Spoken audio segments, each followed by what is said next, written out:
It's a little bit of art, a little bit of science, but basically we're just wanting to see that the storage facilities in that market, ideally for us, we want to see that the facilities are full. So we don't stop just looking at the actual data. We actually get on the horn, get on the phone, and we call these facilities, and we make sure that what we're seeing in our databases and in the analysis is lining up. Welcome to the How to Scale Commercial Real Estate Show. Whether you are an active or passive investor, we'll teach you how to scale your real estate investing business into something big.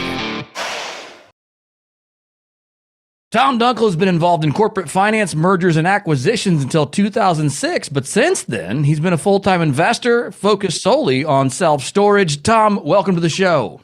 Hey, Sam. Great to be here with you. Hey, man, appreciate you coming on. There are 3 questions, Tom, I ask every guest who comes on the show. In 90 seconds or less, can you tell me, where did you start, where are you now, and how did you get there? Sure. Well, I started out in corporate America after getting my MBA in finance and accounting. I came out as a financial analyst, Excel spreadsheet nerd. So I was able to kind of learn a lot from that. I was with a couple companies that were growing aggressively through acquisition in the aerospace industry and a couple other industries, but always wanted to get into real estate. So I chose the worst time in history to get in real estate, which was 2006. I learned a lot of hard lessons those first few years, but I wouldn't change it for the world. I'm super excited about where I am. I don't feel like I'm working at all. I just come to work excited just about every day. Not every day, that would be a stretch, but just about every day. So that's where I am. Man, that's really, really cool. Yeah, 2006. Well, you didn't know it in 2006 that it was going to be the worst time in history to get involved in real estate. What were some of the things that you took away from that period of time that maybe you're using as a lesson in your business today? Sure. Yeah. Still to this day, Sam, can't do it by yourself. You've got to have a solid team around you. Coming out of corporate America, I had a great career to that point, great education, worked with some phenomenal people, had great training, all that. I thought having my own business was going to be a breeze. But I learned very difficult lessons that it was not easy. I needed to have the right people around me. And especially at that time in the real estate cycle when the world was going crazy and the bubble was bursting and all that, I didn't have the right people around me, and so I paid that price. So it's definitely been a focus of mine ever since then. Did you lose your portfolio in 2008? So I didn't. So good news there. But I was just hanging on by a thread. I ended up having to just get rid of some properties at a loss. Thankfully, at kind of voluntarily, shall we say, none of them were snagged away from me by the bank. So I was able to avoid that, which was great. But I had a huge marketing budget. So I was, just bleeding cash from my marketing budget. And I did have some people and my, my lease and, for my office space and all that stuff. So that was just the bleed that just really was painful over those next few years. Absolutely. And you said one of the things that you have changed since then is the team around you. What does that mean?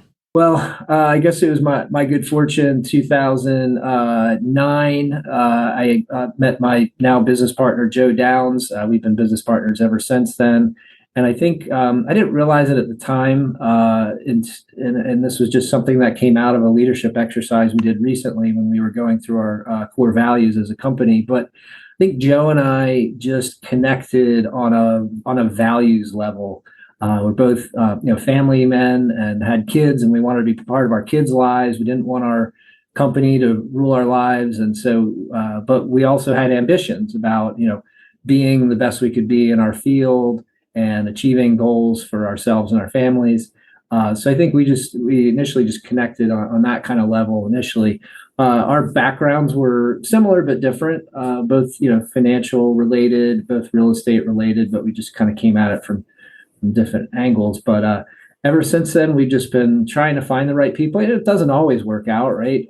As best as you might try, you're going to run into partnerships or employees or whatever that don't quite work out the way that you want. But we find that the successes that we do have is largely because of the people that we surround ourselves with, and that's why we're really excited about where we are in self-storage right now, because we have just a great team around us. That is awesome. I love that because that's a common question. The common question in this kind of train of thought is like, how does someone go about if they are scaling their real estate portfolio? Because like you said, it's a team sport. I love that you said that at the beginning, that having the right team. Mm-hmm. But how do you find the right people to work with? And I think you hit it on the head, is maybe not necessarily starting with a lot of the things we probably start with, but starting with core value. Like, are we aligned philosophically? And if we're not, it's probably not going to work out. Correct. Yeah, it actually reminds me, Sam, of a time back when I was getting out of business school and I was interviewing up on Wall Street with some companies up there. And I remember just meeting this one guy, and basically all he did was work.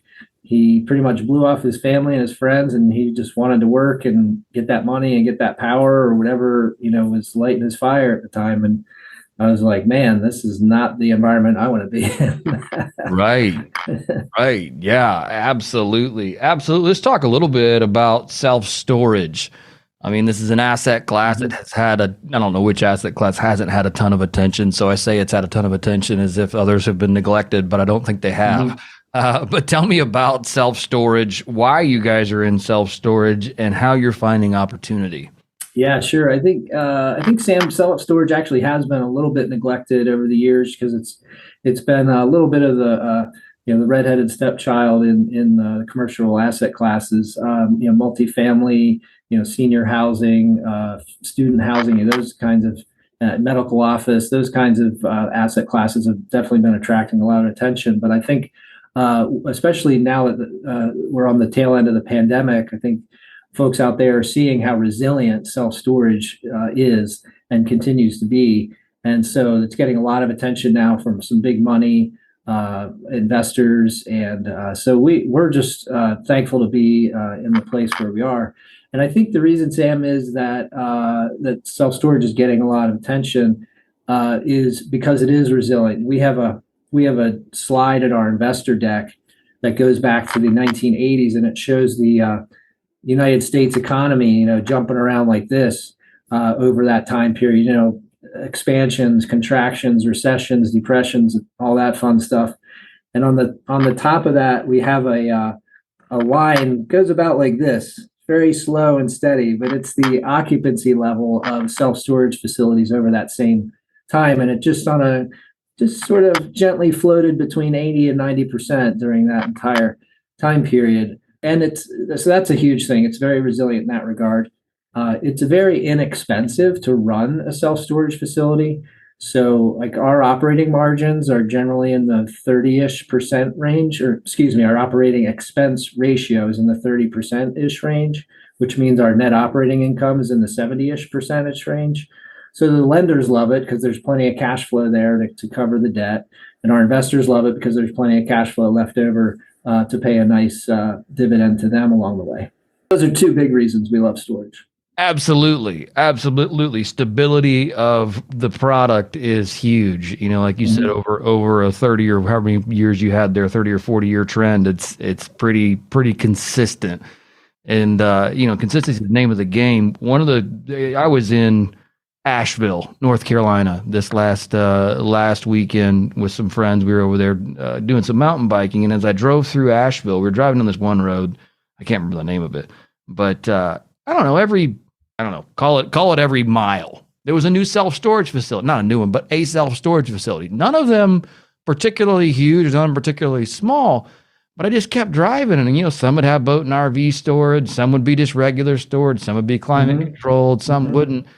And as someone I'm a passive investor in self-storage opportunities. I invest with other syndicators like yourself, but I don't actively go out and buy necessarily just straight self-storage. I just kept driving by all this stuff, and I'm like, one, there seems to be a lot of it. And two, I go, how in the world do I, as an investor, look at all of these and say, oh, I'll buy that one, but not that one, or that one's better than this one? I go, all of this looks the same to me. I don't see opportunity here. Tom, please tell me why I'm wrong and how someone maybe in my similar situation could make sense of what they're looking at. Sure. Well, first of all, I have to point out that we own a facility right outside of Asheville. So I don't know, maybe you drove right by it. There was 191, I think, was the road it was on. So maybe that was it. Yeah, we're on Smoky Park Highway out there. But anyway, no, it's a great question, and it's certainly one of the things we look at very, very, very closely because I'd rather own a mediocre, looking facility in a great market than vice versa, right? So before we acquire a facility, we're doing a deep dive on the market. We're making sure it's a diversified economy, that it's not like a one factory kind of town where if that factory goes out of business, the whole town goes out of business. We're looking for that nice diversification of the employment base. We're looking for low unemployment. We're looking for growing jobs, growing population, all of those things that point to it being a healthy area, including income and those kinds of things. So, and as far as competition goes, you touched on that. There's a couple different ways that we look at that, Sam. One is from the supply side, right? So we calculate what we call a supply index, and that's basically we calculate the square footage per person in that particular 1, 3, and 5 mile ring around that facility, and the equilibrium it varies from place to place, and it's not super scientific, but it's about 7 square feet per person. So if we do our analysis and we see that it comes in at 2 feet per person, we're finding that market is out of equilibrium and is undersupplied. If it comes out at 15 feet per person, we're going to have to take a close look at that because that's suggesting, not determining, but it's suggesting that market might be oversupplied. So we're doing that analysis on the supply side. From the demand side, we actually look at Google Analytics. So we look at how many folks in that market are searching for self-storage on Google. And that gives us a little sense of what's happening on the demand side of that equation, because it could very well be that there's a 15 square foot per person market that still has a high demand. So it's just, we try to find that supply and demand curve.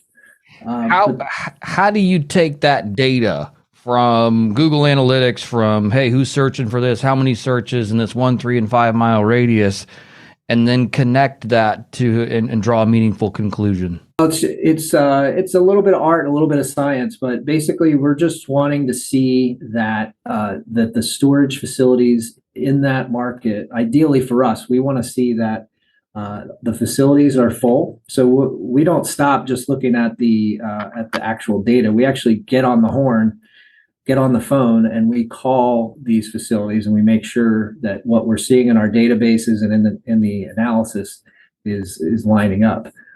So we're calling those facilities, seeing what's their occupancy and what are their rate trends. Are the rate trends going up? That's been the case the last couple of years, but sometimes rates do come down. So we want to see that as well. So it's really, I guess what I would say, Sam, is it's kind of a triangulation process, if you will. We're kind of looking at the facility from multiple angles and just making our assessment to see if it's an attractive opportunity or not. How much time do you spend making that triangulation? Like, is it, okay, we think we have an opportunity, or do you do all the triangulation work ahead of time and then find facilities inside of that area that you want to buy? Which way does that work? Mm-hmm. Yeah, it's a little bit of both ways because we do outreach. We have an internal process to generate our leads where we are reaching out directly to self-storage owners. Because we find, no big surprise, we find that that's where the best opportunities are. Right. And once we find a facility, then we kind of run it through our process and to find out, what are the supply and demand dynamics in that particular market.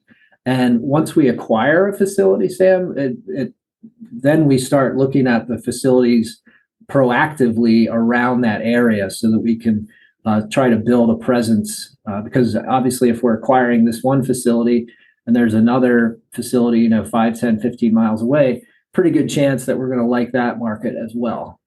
Right. Man, that's great. That's great. Thanks for taking the time to break down how you guys are really valuing an asset and how you say, hey, this is a good buy or this is not a good buy.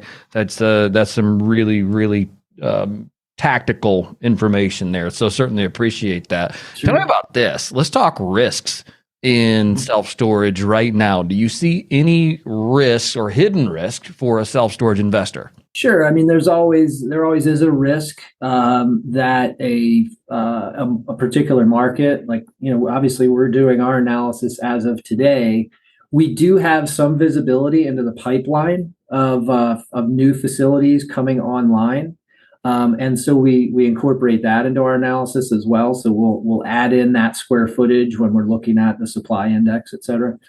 But it's if a big REIT is coming in, like a Public Storage, Extra Space, CubeSmart, what have you, a lot of times, because they're the 800-pound gorilla in the market, although more on that in a second.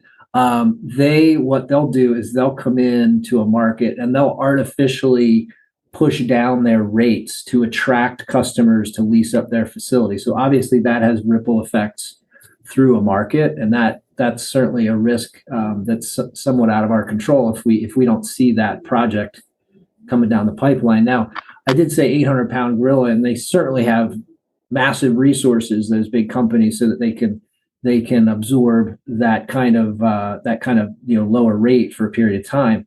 But I do want to point out to the folks out there that those big guys I just mentioned, they're really only commanding in self-storage about 25% of the market, give or take. So 75% of the market is either smaller regional players like ourselves or moms and pops. And so that's another huge thing that we love about the self-storage industry right now, Sam, is that a lot of the owners out there are moms and pops. They're not running their storage facilities very well, which creates huge opportunities for companies like Belrose Storage Group.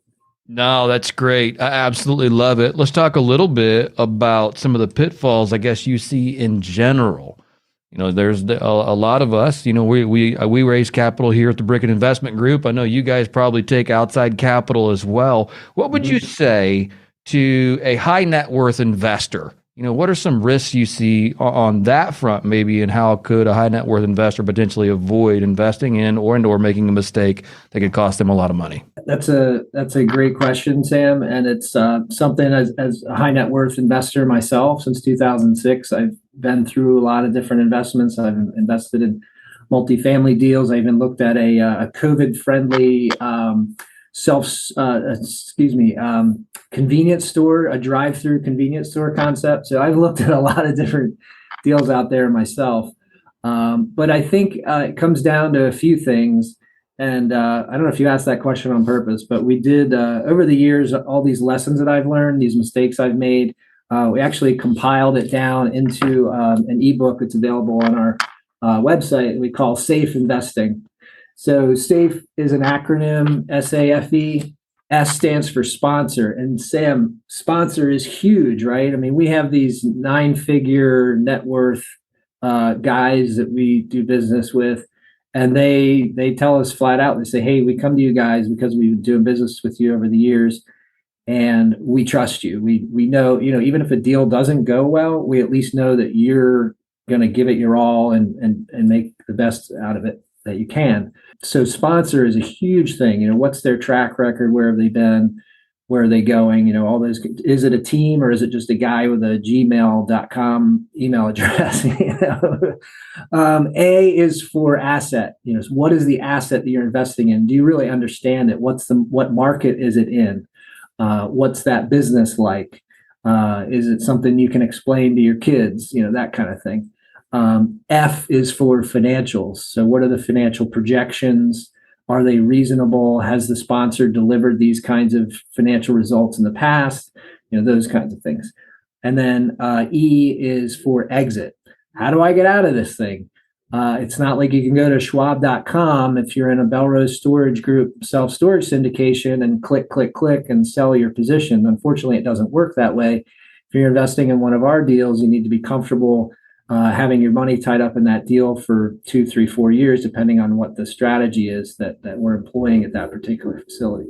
So it's a free ebook available on our website. You don't have to give your name, address, phone number, social security number, or anything like that. It's just there on the homepage as a little value add back to the investor community from us to you. Man, that's great. I did not. You'd think I teed that up, and I didn't actually. That was a question, and man, you not only answered it, but you got a free resource there as well.